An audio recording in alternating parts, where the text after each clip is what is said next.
Marcus Chun rubbed his tired eyes as he walked down the long corridor of Kepler Station. The metal walls hummed with the sound of air recyclers and distant engines. He had been flying cargo ships for 3 weeks straight, moving supplies between distant planets. His back ached, his head hurt, and all he wanted was a cold drink and maybe some food that did not come from a packet. Kepler Station was huge. It floated in space between 3 different star systems, making it the perfect place for traders from all over the galaxy to meet. Ships from hundreds of different worlds docked here every day. The station had markets, hotels, repair shops, and most importantly, bars where tired pilots could rest. Marcus had heard about the Nexus Bar from other human pilots. They said it was the best place on the station. Clean, safe, and they served drinks from dozens of different worlds. The bar was also famous for being neutral ground. No fighting was allowed. The station security system made sure of that. As Marcus walked through the main plaza, he saw aliens everywhere. Tall, thin beings with blue skin walked next to short, furry creatures with 4 arms. Large, rock-like aliens moved slowly through the crowd while quick, insect-like beings darted between them. This was normal for Kepler Station. It was one of the few places in the galaxy where so many different species could be in one place without problems. The Nexus Bar sat at the center of the station's entertainment district. Its entrance was marked by a large sign that glowed in 20 different languages. Marcus could read the human English version. Welcome to Nexus Bar, where all species meet in peace. Inside, the bar was bigger than Marcus expected. The ceiling was high, with lights that changed color slowly. Tables and chairs of different sizes filled the space, made to fit the many different body types of the galaxy's species. At the center was a long bar, where dozens of aliens sat drinking. Marcus looked around as he walked toward the bar. At one table, 3 beings that looked like walking trees shared a meal. Near the wall, 2 creatures that seemed to be made of living metal played some kind of game with glowing pieces. The air smelled of 100 different foods and drinks. The bartender was a friendly-looking alien with green skin and 4 eyes. It smiled at Marcus as he approached. "Welcome, human. What can I get you?" Marcus sat on one of the bar stools. "Do you have anything like beer?" "I have Terran beer, imported from your home system. Or I can recommend Krillian Ale. It is similar but stronger. Terran beer sounds perfect."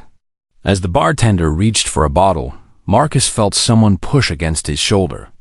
He turned to see a large insect-like alien standing beside him. The creature was about 7 feet tall, with a hard shell covering its body. Its head had large, compound eyes and sharp mandibles. 2 blade-like arms extended from its shoulders, and 4 smaller arms worked from its chest. "Excuse me," Marcus said politely. "I think I bumped into you." The insect alien's compound eyes focused on Marcus. When it spoke, its voice came out in clicks and buzzes, but the universal translator in Marcus's ear turned it into words he could understand. "You touched me, mammal," the alien said. Its voice was cold and angry. "Do you know what I am?" Marcus shook his head. "No, sorry. I'm still learning about different species." Several nearby aliens stopped their conversations to watch. The bartender's 4 eyes went wide. "I am HFY of the Veltar Empire. My family has ruled star systems for 1,000 years. We are the perfect warriors of the galaxy. And you, a soft, weak human, dared to put your filthy hands on me." Marcus felt confused. He had only bumped into the alien by accident. "Look, I'm sorry. Let me buy you a drink to make up for it." HFY's mandibles clicked angrily. "You think you can insult me and then fix it with a drink? You clearly do not understand your place, human." The bar was getting quiet now. More aliens were turning to watch. Marcus could see different species all around. The rock-like Gorlins, The blue-skinned Centauri, the furry Krillians, and others he did not recognize. They all seemed to be waiting for something. "I really don't want any trouble," Marcus said. He was tired and just wanted his beer. "I bumped into you by mistake." I said sorry. "What more do you want?" SciFi raised one of his blade arms. The sharp edge gleamed under the bar's lights. "I want you to understand the natural order, mammal. Some species are meant to rule. Others are meant to serve." Marcus looked at the blade pointed at his face. Around the bar, aliens were moving away from them, but none seemed surprised. A few were even making what looked like bets. "The natural order?" Marcus asked. "Yes, the Veltar are superior warriors. We have conquered worlds. We are fast, strong, and smart. Humans are new to space. You are weak mammals who barely learned to fly between stars. You should show respect to your betters." Marcus was quiet for a moment. He thought about the 3 weeks he had spent flying cargo through dangerous space. He thought about the pirates who had tried to attack his ship near the Vega system. He thought about the radiation storm he had flown through to deliver medicine to a colony world. "I see," Marcus said finally. Without warning, HFY struck. His blade arm slashed across Marcus's face, cutting his cheek. Blood ran down to his jaw. The ball went completely silent. Every alien was staring now. The bartender was reaching for what looked like an emergency button. Marcus touched his cheek and looked at the blood on his fingers. He was still sitting on his bar stool. He had not moved to defend himself or run away. SciFi seemed surprised that the human was still there. "Now you understand," SciFi said. "This is what happens when lower species forget their place." Marcus wiped the blood from his face with a bar napkin. He looked up at the tall insect alien who was standing over him with blades ready. "You know," Marcus said in a calm, quiet voice, "that was a mistake." Something in Marcus's tone made several nearby aliens step back. Even SciFi seemed to hesitate. "You dare to threaten me, mammal?" SciFi clicked. Marcus stood up slowly. He was shorter than the Veltar, but something about the way he moved made the air in the bar feel different, heavy, dangerous. "I'm not threatening you," Marcus said. "I'm just telling you a fact. You shouldn't have done that." The station's AI system was recording everything, as it always did. Later, beings across the galaxy would watch this moment over and over. They would try to understand what happened next. Most would fail. Marcus had come to the bar for a drink. Now he was going to have to teach someone about mistakes. SciFi looked down at the human standing in front of him. The Veltar warrior had fought many battles across the galaxy. He had defeated Krillian soldiers, Gorlan strongmen, and even trained Centauri fighters. No mammal had ever stood against him for more than a few seconds. "You think you can fight me, soft one?" SciFi clicked his mandibles in what passed for laughter among his kind. "I will make this quick." Around the bar, aliens were pulling back to give them space. Some were recording with their devices. A few were making quick bets on how long the human would last. The longest bet was 30 seconds. Marcus did not move into a fighting position. He just stood there, hands at his sides, looking tired. This confused SciFi.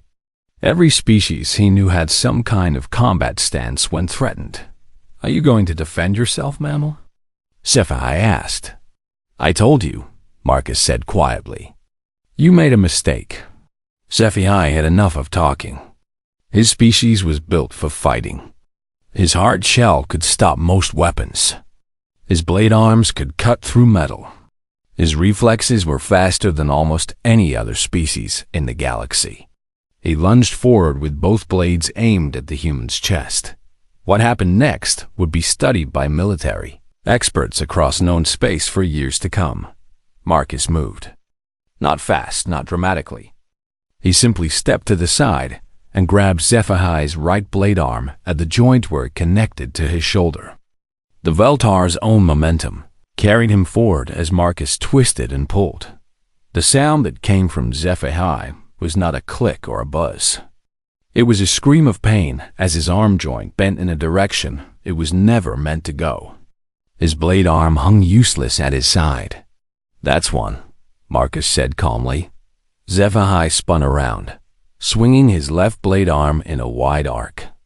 This time, Marcus ducked under the swing and grabbed an empty bottle from the bar. As HFY's arm passed over his head, Marcus stood up and drove the bottle into the joint of the alien's left arm. The bottle broke, but the damage was done.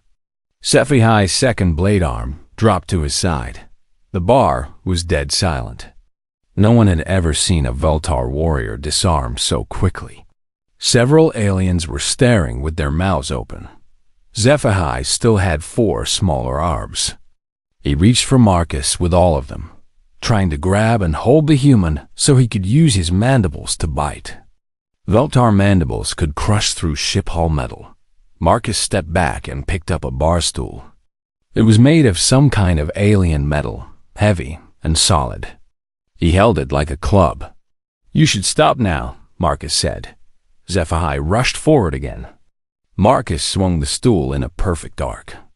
It hit the Veltar in his compound eyes, cracking the hard shell of his head. HFY staggered backward, his vision damaged. But the insect alien was not finished. His species did not give up easily. He charged again, this time trying to tackle Marcus to the ground where he could use his weight and remaining strength.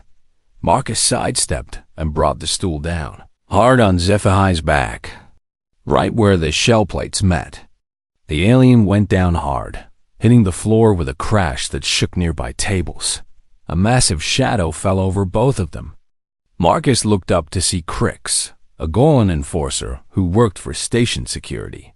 Gorlans were 8 feet tall and looked like they were made of living rock. They were known as the strongest species in the galaxy. Crix had probably come to break up the fight. "Human," Crix rumbled in his deep voice. "Step away. I will handle this." Marcus looked at the Gorlan. Crix was huge, probably weighing close to half a ton. His rock-like skin could stop bullets. His fists could punch through steel walls. "I don't need help," Marcus said. Something in Marcus's eyes made Crix stop. The Gorlan had been in many fights. He knew what a dangerous being looked like. What he saw in the human's face made him take a step back. "You should stay out of this," Marcus said. It was not a threat. It was advice. Crix, the strongest enforcer on Kepler Station, nodded and stepped away. On the floor, HFY was trying to get back up. His shell was cracked, his blade arms were broken, and he could barely see. But Veltar were proud warriors. They did not surrender. Marcus watched the alien struggle to stand. Around the bar, dozens of different species were watching in complete silence. They had all expected this to be over in seconds. Instead, they had watched a human completely destroy one of the galaxy's most feared warriors without even breathing hard. "Stay down," Marcus told HFY. "This is finished." HFY finally managed to stand, swaying on his legs. "No mammal defeats a Veltar warrior," he gasped. "I will not yield." Marcus sighed.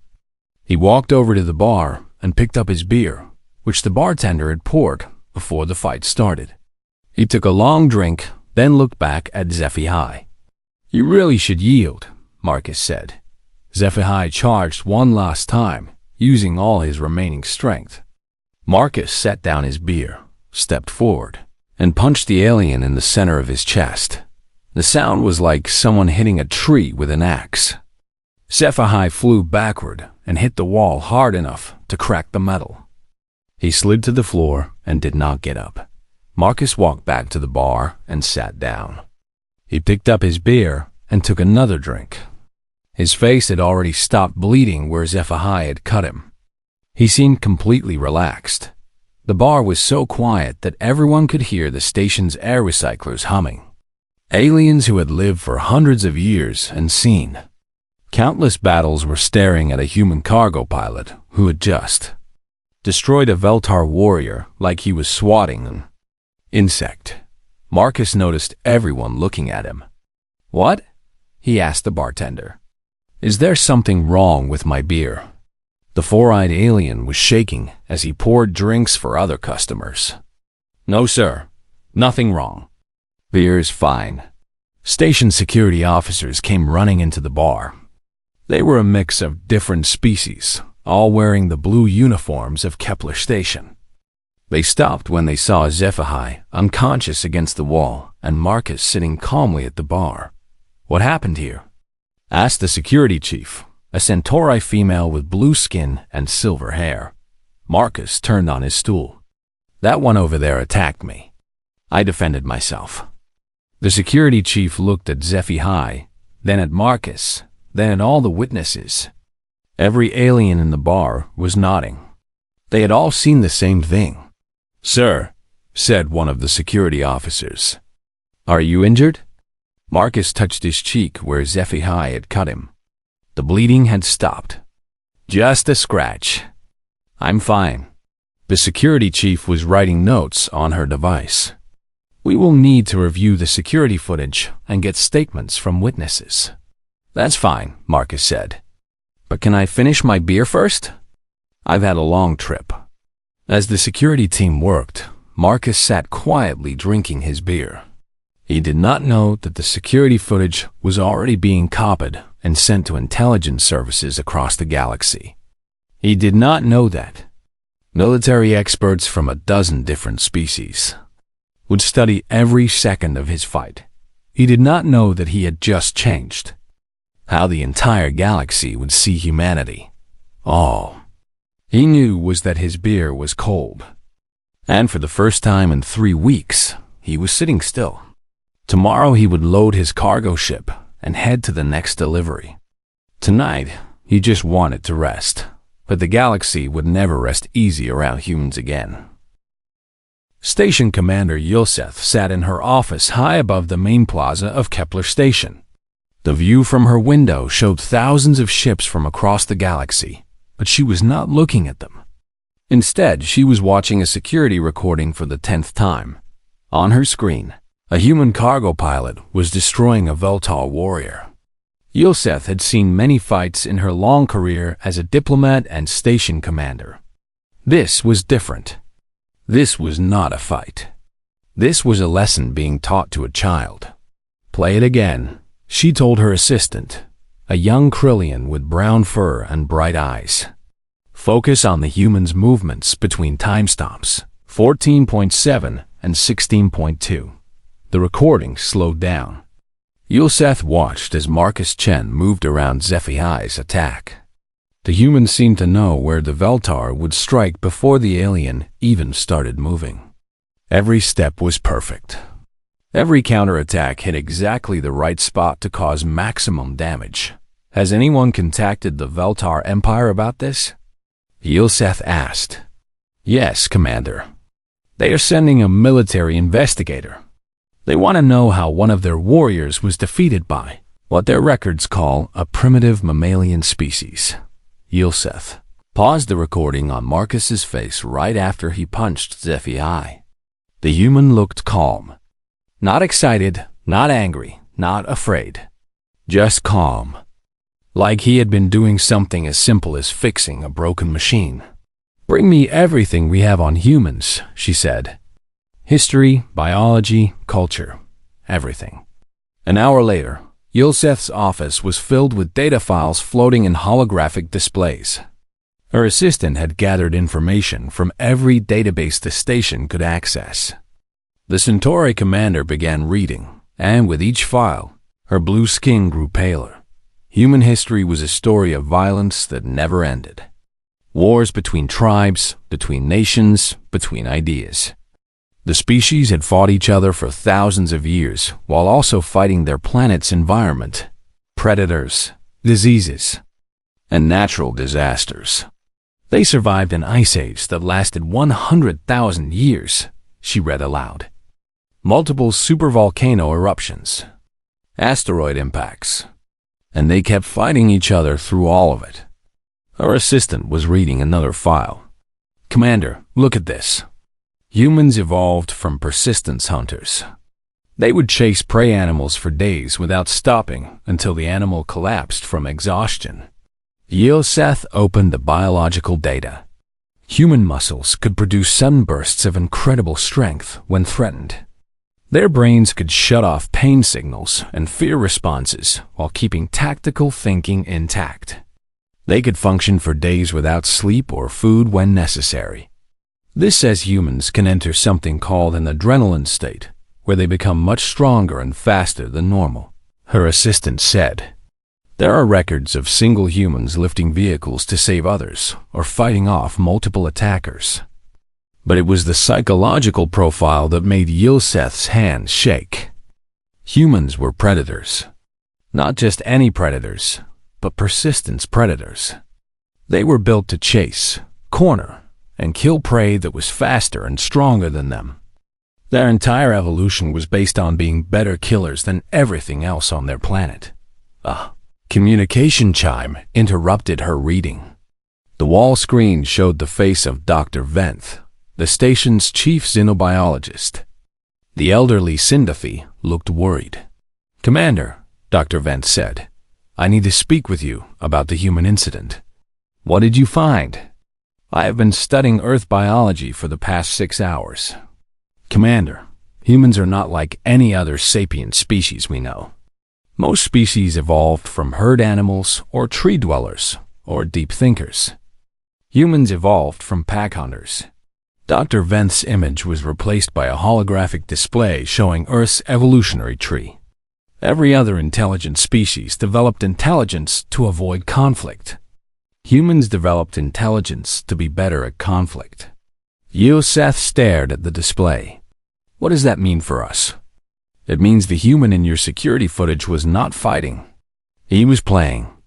"Commander, I have reviewed combat footage from every major war in the past 1,000 years.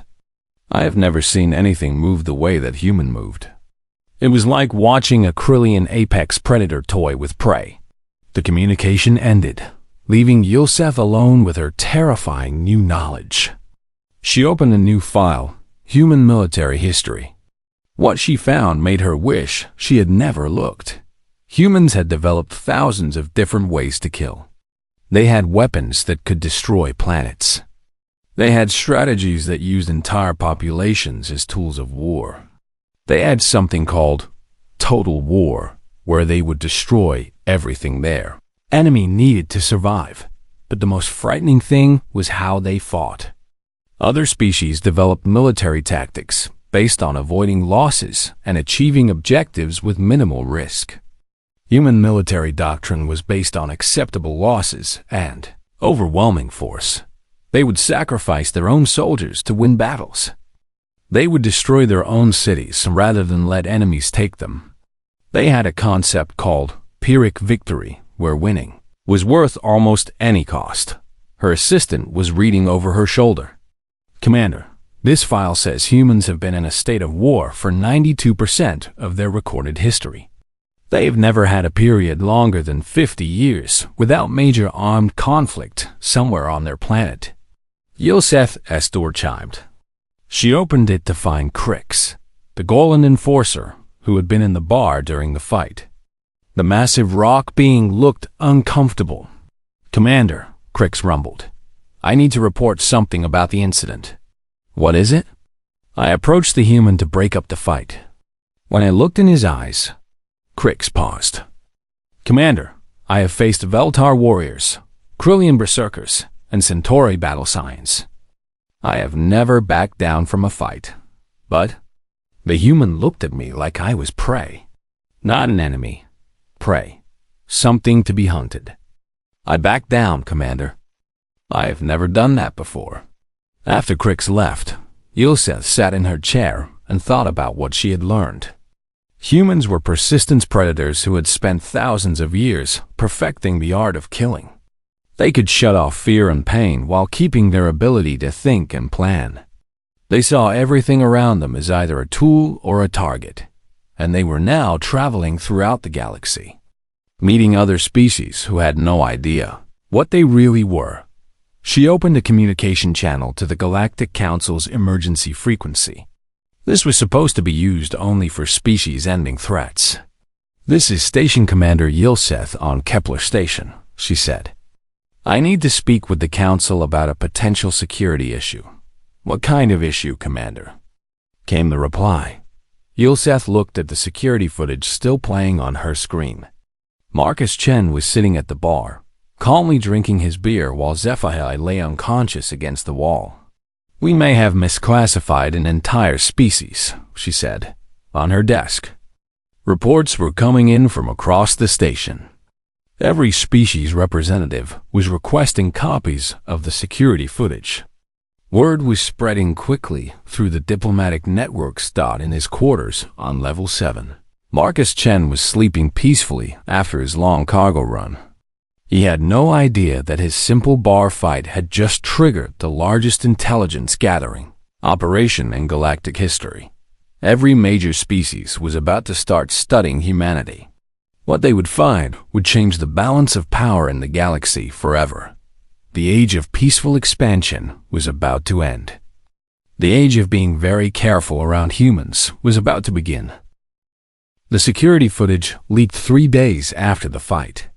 Despite Station Commander Yilseth's attempts to keep it classified, someone had copied the recording and uploaded it to the Galactic Data Network. Within hours, beings across known space were watching a human cargo pilot destroy a Veltar warrior. On the Veltar homeworld of Kethver, High Commander Zithral watched the footage in his war room.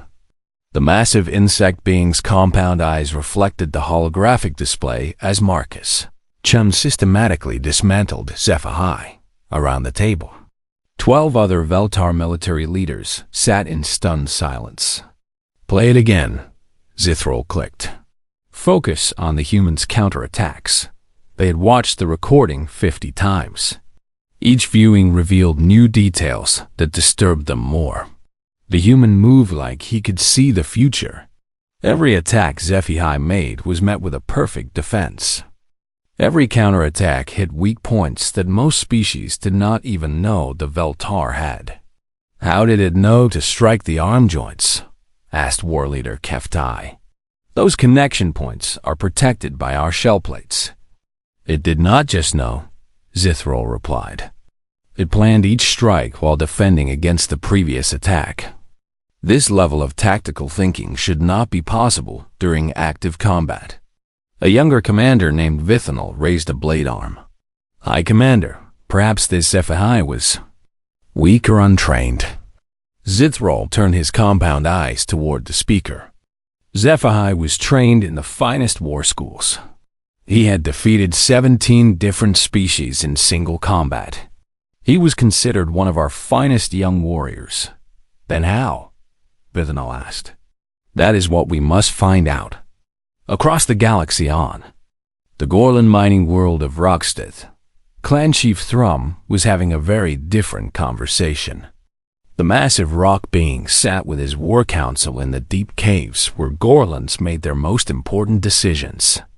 "Crix back down," Thrum rumbled, his voice echoing off the stone walls.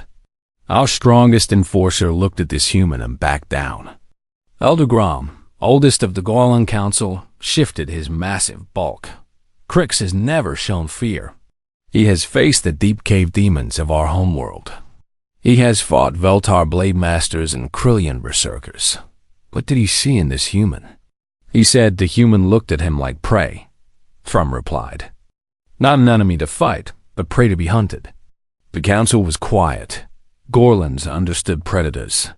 Their homeworld was full of creatures that hunted in the deep caves. But those were animals, driven by instinct. The idea of a sapient species that still hunted was disturbing. "Send researchers to the human homeworld," Elder Grom decided. "We need to understand what kind of species we are dealing with." On the ocean world of Aquith Prime, the Krillian Federation's military analysts were reaching similar conclusions. The furry, aquatic beings had always prided themselves on being the galaxy's finest warriors. Now they were questioning everything they thought they knew about combat. Admiral Kresh floated in her command pool, while holographic displays showed human military history around her. The data had taken weeks to gather from human databases, and each file was more disturbing than the last. "They call it total war," reported Intelligence Chief Vorth. "A concept where the entire enemy population becomes a legitimate target. Military, civilian, infrastructure, food production, everything. Barbaric," Admiral Kresh said. "What species wars against children and the elderly? According to their records, it was considered necessary for survival.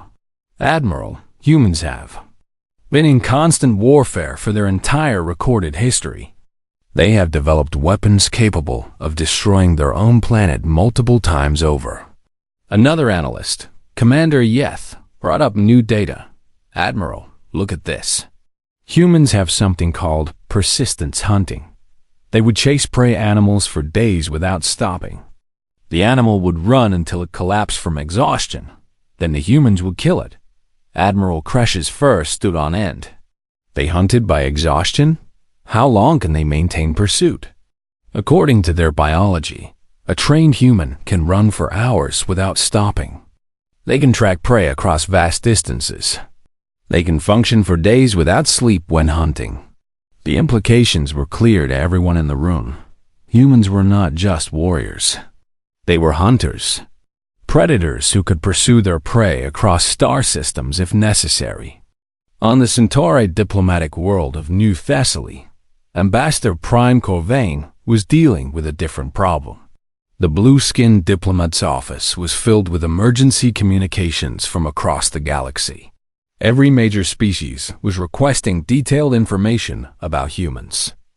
"The Veltar want to know if humans have military alliances," his assistant reported. "The Gorlans are asking about human territorial claims. The Krillians want data on human weapons technology." Corvain rubbed his temples. As the galaxy's primary diplomatic species, the Centauri maintained relationships with everyone. That meant they were getting panic questions from all sides. "What are the humans themselves saying about this?" he asked. "Nothing. They seem unaware that anything unusual happened." Their embassy on Kepler Station filed a routine incident report. No mention of species capabilities or military implications. This was the most disturbing part. The human who had destroyed a Veltar warrior thought he had simply defended himself from a bar fight. He had gone back to flying cargo ships like nothing had happened. "Sir," his assistant continued, "I have been reading human cultural databases. They have something called rules of engagement. Even their civilians are trained not to use excessive force." Meaning? Meaning the cargo pilot was holding back.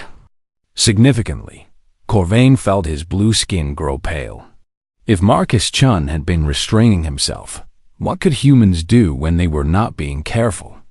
Meanwhile, in a research facility on the academic world of Mindeth, Dr. Silas was making discoveries that would terrify the galaxy's leaders. The Sindathi scientist had been studying human evolution and biology for 2 weeks straight. "Fascinating," she said to her research team. "Humans evolved multiple backup systems for combat situations. When threatened, their bodies release chemicals that increase strength, speed, and pain tolerance while maintaining cognitive function." "How much increase?" asked her assistant. "According to their medical data, humans in extreme situations can be 3 times stronger than normal. They can ignore injuries that would incapacitate other species. Their reaction times become faster than most military enhancement drugs can achieve." Dr. Sellis brought up a holographic display of human brain activity. But this is the most interesting part. When humans enter combat mode, the areas of their brain responsible for empathy and social restraint reduce activity. The areas responsible for tactical thinking and threat assessment increase activity. They become more efficient killers, her assistant said. "Exactly. Evolution designed them to shut off the parts of their minds that might make them hesitate, while keeping the parts that make them effective hunters. The research team worked in silence for several minutes.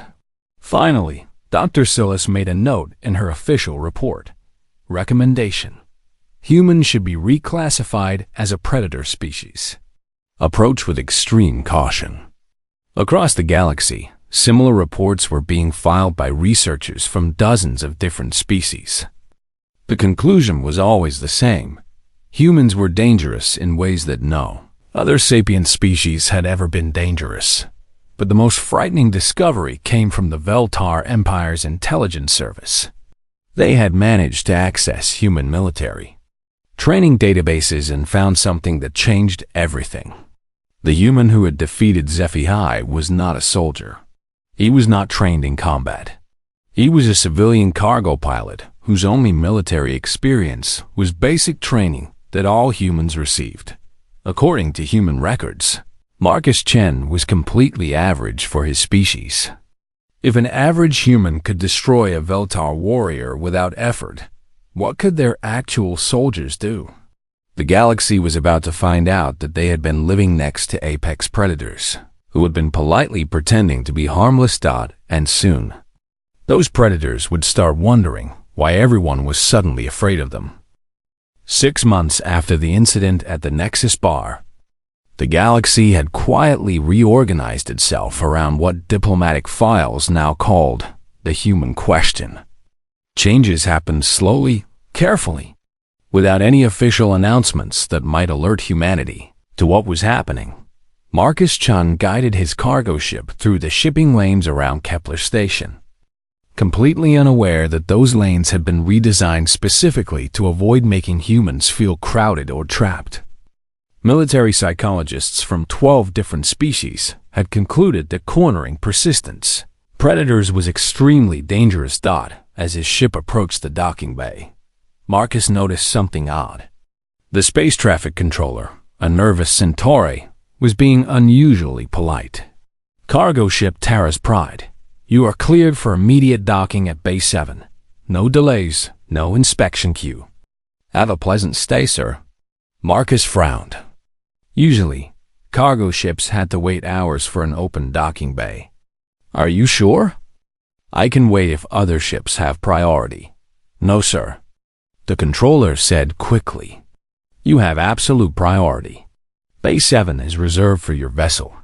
Marcus docked his ship and walked through the station toward the cargo office. Along the way, he noticed other changes. Aliens stepped aside when they saw him coming. Shop owners smiled nervously and offered discounts.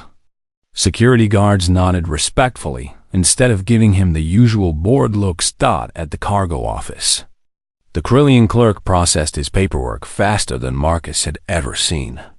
Excellent work, Captain Chun, the furry alien said, not making eye contact.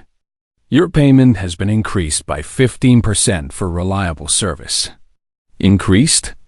I didn't request a rate change. Company policy for valued contractors. No explanation needed, sir. Marcus left the office feeling confused.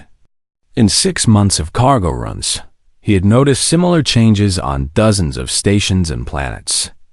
Better treatment, higher pay, and aliens who seemed nervous around him for no reason he could understand. What Marcus did not know was that his cargo rates had been increased across the U.S. board after an emergency meeting of the Galactic Shipping Guild. The meeting had lasted 3 days and resulted in a single conclusion. Keeping humans happy was a matter of galactic security. As Marcus walked toward the Nexus Bar for a drink, he passed a bulletin board with new station regulations. One notice caught his eye. This establishment reserves the right to refuse service to any being classified as extreme threat level or above. For public safety, beings meeting this classification must present proper identification before entry. Marcus stopped reading. Extreme threat level? He wondered what kind of dangerous aliens were visiting the station. Pirates, maybe, or war criminals. Inside the Nexus Bar, the four-eyed bartender's reaction was immediate. The alien's hands started shaking when Marcus sat down. Mr. Chun. Welcome back, sir. What can I get you? Just a beer. The same Terran beer as last time. Of course, sir. Right away. Marcus looked around the bar while he waited. It was much quieter than he remembered. Fewer species were mixing together. Most tables had only one type of alien sitting at them, and they all kept looking toward the entrance like they were expecting trouble. Here you are, sir, the bartender said, setting down the beer with shaking hands. On the house? You don't have to do that. Please, sir. I insist. Marcus drank his beer and watched the nervous aliens around him. Something had changed in the past 6 months, but he could not figure out what. He was still trying to understand it when his personal communicator chimed. The message was from his sister Sarah, who worked for Earth's diplomatic service on the human colony world of New Geneva. Her message was short. Call me immediately. Something weird is happening. Marcus finished his beer and went back to his ship to make the call. Sarah's face appeared on his communication screen, and she looked worried. Marcus, I need to ask you something, she said. Have you noticed aliens acting strange around you lately? Actually, yes. They seem nervous. More polite than usual. Why? I think something happened 6 months ago that changed how alien species see us. The diplomatic channels have been full of requests for information about human military capabilities, our history, our psychology. Every major species has been asking the same questions. Marcus thought about the bar fight. Could this be about that incident on Kepler Station? What incident? Marcus told her about the fight with HFY. As he talked, Sarah's expression grew more and more concerned. Marcus, you fought a Veltar warrior? They're supposed to be the galaxy's best fighters. He wasn't that tough. I mean, he was fast, but he telegraphed his moves. Basic combat training covered most of what I needed to know. Sarah was quiet for a long moment. Marcus, most humans never use their military training after they finish service. You might not realize how that fight looked to aliens who have never seen a human in combat. What do you mean? I mean, we might have accidentally convinced the galaxy that humans are dangerous. Before Marcus could respond, an emergency alert flashed across both their screens. A priority message from Earth's government was being broadcast to all human colonies and ships. The face of Admiral Rebecca Torres, head of Human Fleet Command, appeared. She looked grim. Attention all human citizens, she began. We have become aware of significant changes in how alien species are treating humanity. Multiple species appear to have reclassified humans as a potential threat based on limited information about our capabilities. Marcus and Sarah exchanged looks. Admiral Torres continued. Effective immediately. All humans in alien space are advised to be especially careful in their interactions with other species. Do not demonstrate physical capabilities unless absolutely necessary for self-defense. Do not discuss human military history or training. We are attempting to understand why this change occurred. The broadcast ended, leaving Marcus staring at his screen. Sarah, he said slowly, I think I might have accidentally started something. What are you going to do? Before Marcus could answer, his ship's communication system activated. Station Control was calling. Terra's Pride, this is Kepler Station Control. You have been cleared for immediate departure at your convenience. No paperwork required. I didn't request departure clearance, Marcus replied. Sir, it is available whenever you are ready. Marcus looked at his sister's worried face on the screen. Sarah, I think they want me to leave. Maybe that's a good idea. Come home to New Geneva. We need to figure out what's happening. Marcus powered up his ship's engines and began the departure sequence. As Terra's Pride pulled away from Kepler Station, Marcus saw something that made him understand just how much things had changed. Every alien ship in the area was giving him a wide berth. Cargo vessels, passenger ships, Even military escorts were maintaining much greater distances than normal space. Traffic required that they were not just being polite. They were afraid. On Kepler Station, Commander Yilseth watched Marcus Chun's ship disappear into hyperspace. In her office, she had reports from across the galaxy. Every major species was quietly implementing new protocols for dealing with humans. Trade routes had been adjusted to minimize conflicts. Diplomatic procedures now included special provisions for human psychology. Military commanders were being briefed on human capabilities and warned never to provoke them. The Voltar Empire had created an entire new department dedicated to human relations. Their first official policy stated that under no circumstances should any Veltar engage a human in single combat. Golan clans had issued similar orders to their enforcers. The Krillian Federation was reviewing all their military training to include human awareness courses. But the most significant change was happening in the deepest levels of galactic government. The Galactic Council was preparing to vote on a resolution that would effectively recognize humans as the galaxy's apex predator species. The vote would be unanimous. Marcus Chun, cargo pilot, had no idea that his simple bar fight had fundamentally changed the balance of power in the galaxy. He thought he had defended himself from a drunk alien. Instead, he had accidentally demonstrated that humanity was the most dangerous species in known space. And now, as humans began to notice the strange new respect they were receiving, they were starting to ask questions. Questions about why aliens seemed afraid of them. Questions about what they could do if they stopped being polite. The galaxy had spent 6 months learning to fear humans. Soon, it would learn what humans did when they realized they were feared. In the depths of space, Marcus Chen set course for New Geneva, wondering why a simple bar fight seemed to have changed everything. Behind him, a galaxy full of aliens breathed easier knowing that the human was heading home.